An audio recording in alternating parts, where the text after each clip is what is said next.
Alors je vais vous parler du dernier livre d'Antoine Sénanque qui s'appelle Adieu Colima et qui se passe dans l'est de l'Europe jusqu'à la Sibérie, dans le vaste empire des républiques soviétiques. Et on traverse en fait une période de temps qui va de à peu près la Seconde Guerre mondiale jusqu'au début de l'écroulement de ces républiques soviétiques. C'est un roman qui est assez différent de son précédent livre qui vient de paraître en poche, Croix de cendre.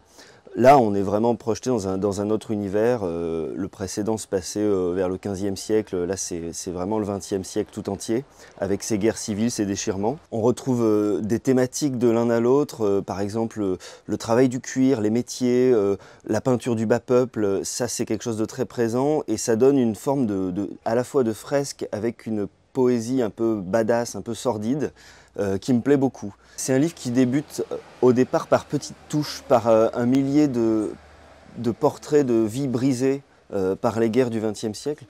Une myriade de figures qui sont très diverses, des moines novices, des rescapés du goulag, c'est vraiment au centre du livre, des tanneurs de cuir, des juifs qui viennent chercher de quoi éditer leur Bible sur des parchemins.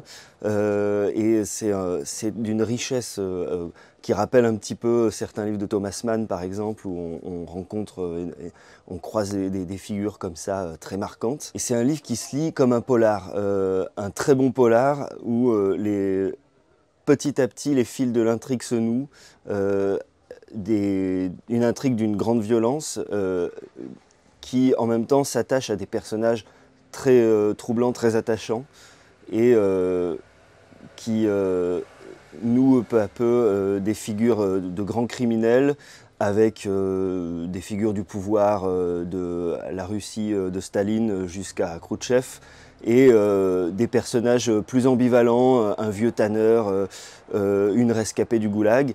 Et tout ça va s'entremêler et former un tableau extrêmement vivant et très intriguant.